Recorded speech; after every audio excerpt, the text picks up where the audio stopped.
Hola, buenas tardes. Mi nombre es Vanessa Guerra y el día de hoy entrevisté a la doctora Elisa Nelly de la Garza, eh, especialista en endodoncia y diagnóstico con un diplomado en implantología, en rehabilitación oral y en carillas estéticas y con un certificado en Carec Experience y en odontología neurointeligente. La doctora nos platicó un poco de cómo ha sido su experiencia siendo dentista, odontóloga, y nos contó un poco más de cómo mantiene la estabilidad de su vida personal y su vida laboral, al igual que nos platicó un poco de cómo se creó su consultorio dental. Bueno, la primera pregunta es el por qué usted decidió estudiar cirujano dentista. Eh, Te va a dar risa. Cuando yo estaba buscando qué estudiar, yo quería estudiar comunicación y mi papá no me dejó. Entonces me dijo, no, que estudiara algo que pudiera servirme para cuando yo tuviera hijos y casada y que pudiera complementar las dos cosas, que buscara algo que se pudiera usar o que pudiera yo, que pudiera servirme si estaba casada y tendría algún problema y yo tuviera que sacar adelante la familia y demás.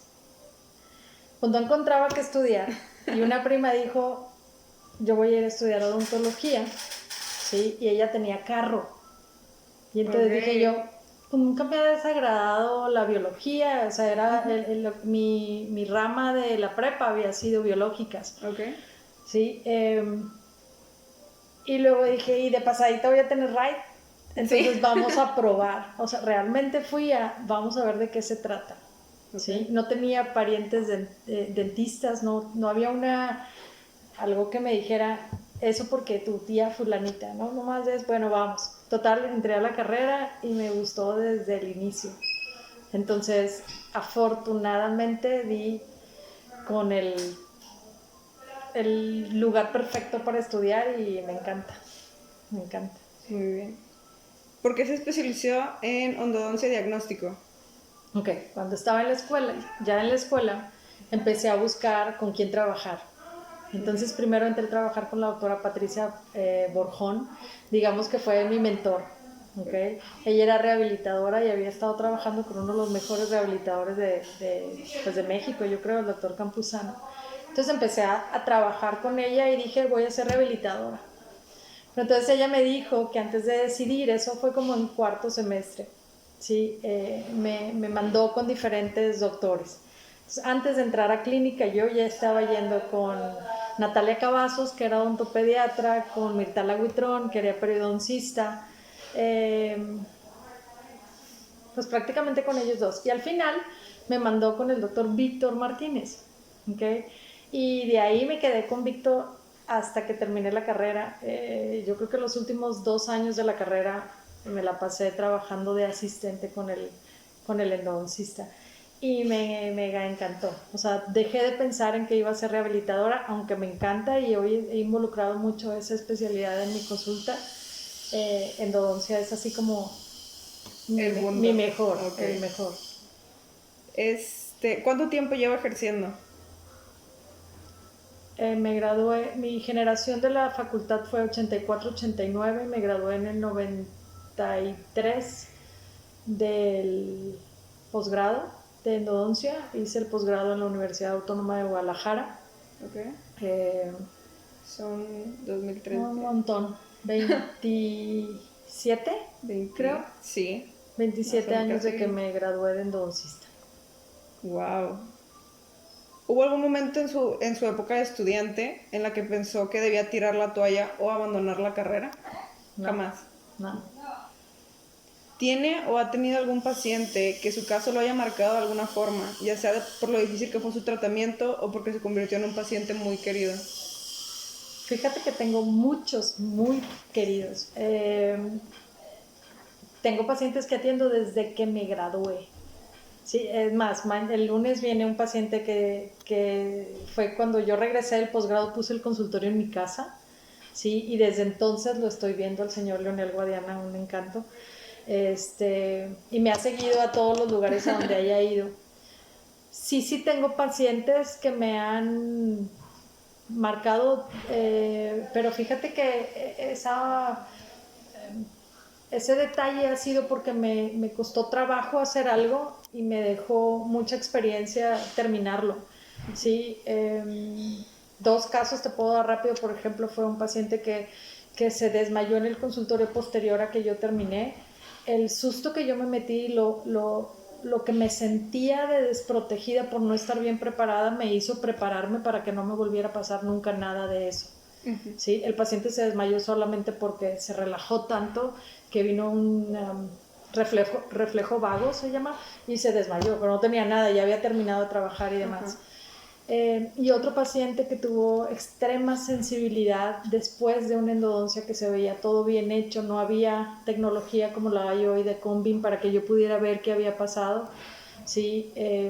Y un doctor en Estados Unidos, en San Antonio para ser específico, que estaba en el posgrado de San Antonio, se comunicó conmigo para decirme cómo él había manejado el caso para quitar la sensibilidad. Entonces esa también fue un como no estoy preparada para eso, y me tuve que, haz cuenta que me motivó para prepararme más y demás.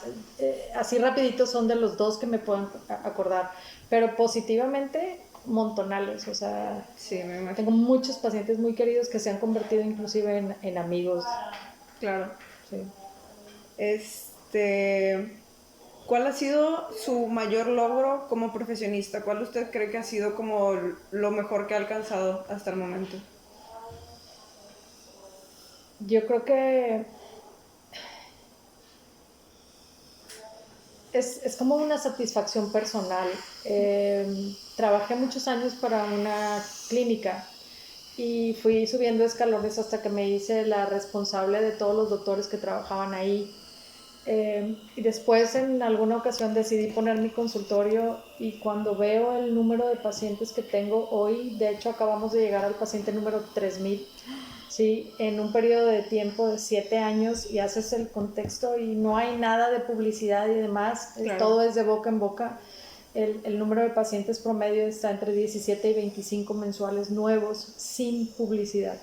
Entonces eso habla de alguna otra manera del éxito del consultorio y satisface mi ego, ¿sabes cómo? Claro, de la calidad del trabajo que se hace. Y de alguna otra manera el agradecimiento de los pacientes y que te sigan mandando, eso es como mi hitazo. Y que pueda complementarlo hoy con mis hijos, que ahorita llegamos a ese tema, mejor todavía. Claro. ¿Cómo encuentra un equilibrio en su vida personal y en su vida como profesionista? No lo hubo por muchos años. Trabajaba como una negra, me encantaba. Había días que podía hacer 8 días endodoncias en un solo día porque me pierdo. No sé cuánto que estoy trabajando y no vuelvo a saber del exterior. Hace 8 años te comentaba que puse mi consultorio.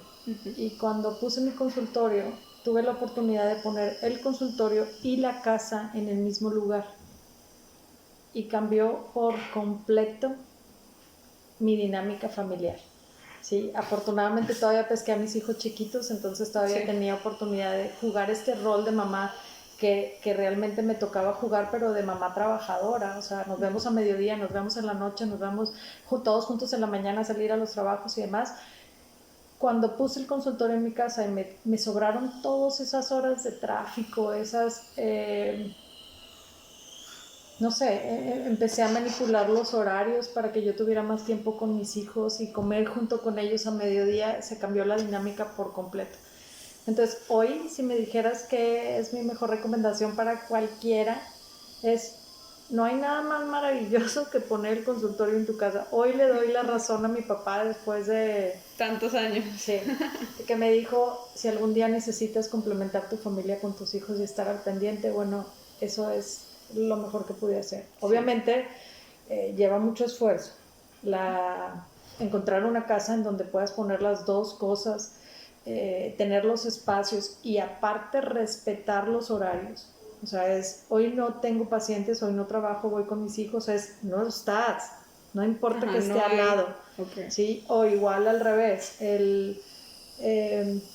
estoy en el consultorio, mis hijos y yo aprendimos la dinámica de no pueden pasar al consultorio, no se puede interrumpir una consulta, no nada. ya se hace un comportamiento aprendido de parte de todo el mundo y se compagina muy a gusto. Muy bien. Sí, digo, y en todo trabajo es difícil el poder combinar tu vida laboral con tu vida personal. Así es. Pero, digo, yo he venido aquí a limpieza una vez y se me hace un consultorio maravilloso, digo yo. O sea, qué increíble podría ser tener la oportunidad de poder hacer eso. Es una chulada. O sea, Sí. yo no puedo más que recomendarlo mil veces. Si hubiera sabido que era tan padre, lo hubiera hecho desde el principio. Sin embargo, el haber trabajado en una clínica aparte por tantos años me hizo aprender. ¿Sí me explico? Entonces, creo que si yo hubiera hecho poner el consultorio y poner mi casa al mismo tiempo, desde el inicio no sería igual, ¿sí? Porque donde yo estaba con un sistema empresarial, tenías un horario, tenías una responsabilidad y demás. Entonces, esas cosas no las puedes aprender, así se puede, pero es más complicado aprenderlo si no tienes un lugar definido que marque reglas, ¿sí?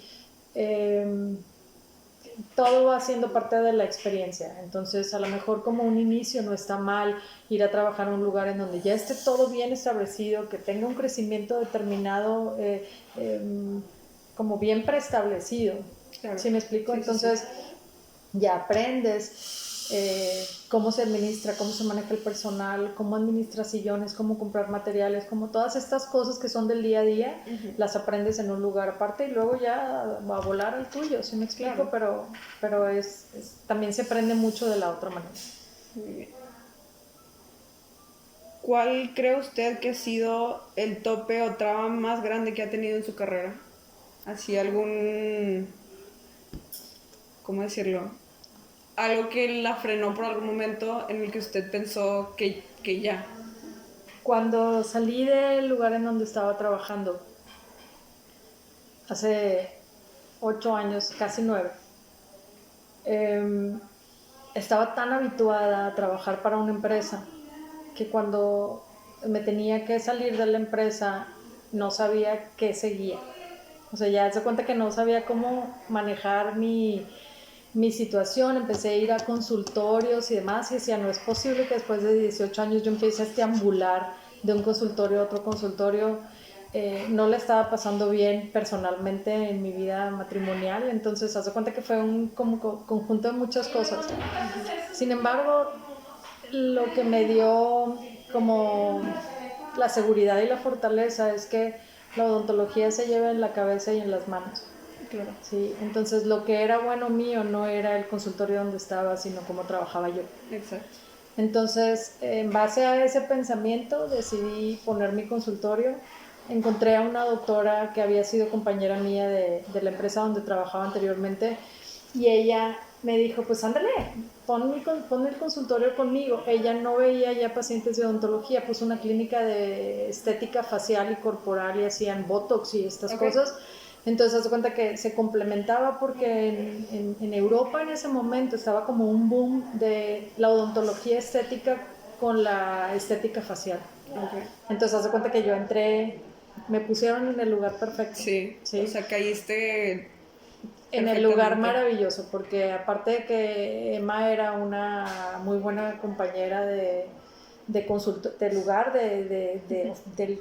pues del consultorio en sí, tenía muchos clientes. Entonces a todos les ofrecía iniciar en el consultorio y demás. Ahí empecé a incursionar, bueno, después de carillas, después de oclusión. Hace 4 años compré un aparato de un escáner y una fresadora digital, ¿sí? Entonces eso ha incrementado mi consulta tremendamente y me ha hecho evolucionar mucho más rápido, pero de alguna otra manera yo creo que ese fue mi periodo más tenso. Más difícil, sí. Claro. ¿Cuánto alrededor de una cita de una endodoncia o de un tratamiento de endodoncia puede llegar a durar? Si nada más una visita que Desde 25 minutos hasta 1 hora, 1 hora 10, 1 hora... Vamos a poner 1 hora 20 minutos, se me hace ya mucho, o sea, algo... Si me estoy tardando tanto, algo está pasando, está un conducto calcificado algo, pero regularmente mis tiempos han bajado desde, el promedio es entre 25 minutos y 45 minutos por una endodoncia. Ok. Completa. ¿Cuáles serían las consecuencias si una endodoncia no se hace de la manera correcta? ¿Hay alguna consecuencia que usted diga es increíblemente grave si no se hace bien? Digo, todo en boca cuando es delicado. Si me explico, un tratamiento de endodoncia mal hecho está directamente relacionado con las bacterias. Entonces, cualquier tipo de bacteria que tú estés hablando que está dentro de tu cuerpo puede causar problemas a lo mejor inimaginables. Claro. Creo que solamente eso, el que tú estés trabajando con un humano en humanos te lleva a cometer errores. ¿Sí me explico? Claro. Un error es, solo eso es un error cuando lo haces con conocimiento de está pasando algo mal, y una iatrogenia es estás dañando porque aparte no sabías que estabas haciéndolo. ¿Sí me explico? Entonces, mientras estés bien capacitado, era lo que te decía con mis sustos de mis pacientes, Sí. mientras estés bien preparado y bien capacitado, pues la verdad es que todo el mundo puede cometer errores, y el riesgo más grande es que estás trabajando en un humano. Mientras tú cuides todos los conceptos de limpieza para ti, para el paciente, para tu instrumento y demás, tener un error es válido, se vale, solamente no tiene errores el que no trabaja. Exacto. ¿Sí? Entonces, yo creo que es que estás trabajando en un humano, ese es el riesgo. ¿Y de qué nivel es? Pues hasta fatal, si me explico, Claro. depende de cómo lo controles. Claro. El usted hacer una endodoncia es caro, no me refiero a lo que un paciente paga por una endodoncia, sino lo que el dentista tiene que, pues, materiales, todo lo que lleva una endodoncia es caro en sí. ¿Caro en qué sentido? Monetariamente, o sea, es... Ok. Yo saqué de mi lenguaje la palabra caro. ¿Ok? Es costoso. Es costo, ¿ok? Sí, caro cuando pagas algo que no lo vale, y costoso es cuando tú tienes que pagar algo que tiene un valor determinado. Ok. Entonces, no, hacer una endodoncia no es costoso. Es costoso que te atienda un especialista que tuvo que estudiar 2 años y Claro. que sabe qué es lo que tiene que hacer y por qué usa tal o cual, o por qué este instrumento, o por qué este equipo, o por qué. Entonces, lo que se paga de una endodoncia no son los materiales. Yo tengo una tabla que hicimos hace como unos 8 años junto con un administrador que me hizo el favor de ayudarme, que me hizo sacar los costos de cada uno de mis tratamientos. ¿Sí? Se sacaron los costos con pesos y centavos, desde el cotonete, la servilleta, la entrada, la luz, el agua, el gas, todo. ¿Sí? Entonces, probablemente el costo de la endodoncia debe ser de una quintava parte de lo que se cobra en material y equipo. Sí, el resto son honorarios profesionales por estar haciendo lo que sabes que se hace y cómo se hace. Sí, por la experiencia que quieres. Así es. Exacto. ¿Nuestra situación actual de COVID-19 ha afectado su trabajo de alguna manera? Sí, de muchas. Principalmente los riesgos, son tanto para los pacientes como para nosotros mismos. Sí, afortunadamente tengo la oportunidad de tener 4 sillones, entonces lo que estábamos haciendo es solamente ver emergencias en donde se tenía un flujo de 4 pacientes por cada hora o cada 2 horas, pues ahora solo se tiene uno y no se junta con otro en sala de espera. ¿Sí? Cuando hay necesidad de atender 2 pacientes, entonces tenemos uno en un sillón, escalonado en el horario con otro en otro sillón, y así es como hemos estado jugando para que no estén en sala de espera ni demás. Todavía no se restablece por completo la cantidad de pacientes que vemos de forma regular, pero cada vez nos habituamos más. Ya había habido anteriormente el H1N1, ¿te acuerdas? Claro. Entonces ya estábamos más o menos capacitados para decir, bueno, empapelar todos los sillones y demás. Y esas características en cuidado de esterilización y demás se quedaron, no las cambié. Ahora nada más incrementamos, por ejemplo, el uso de careta obligatoria y de gorro quirúrgico que no se usaba. ¿Sí? el empapelado completo de los sillones, por ejemplo, que sí se hacía el empapelado en las charolas, Sí, pero no en todo lo demás del sí, el que área. normalmente vemos Así cuando es. venimos a México. Usábamos bata, pitufo y bata y ya, Sí. y hoy todo el mundo trae batas, pero que son realmente de uso quirúrgico. Sí, sí. Sí, en realidad eso, como endodoncista me tocó ver muchos pacientes de emergencia durante pandemia, entonces sí tuve pacientes, pero mega poquitos comparado con lo que realmente tenemos. A lo mejor puedo decirte que bajó del 100 me fui al 20% de pacientes durante marzo, abril, mayo. Yo creo que se empezó a regular en julio, no por completo todavía, pero ya debemos de estar por arriba del 60% de la agenda normal.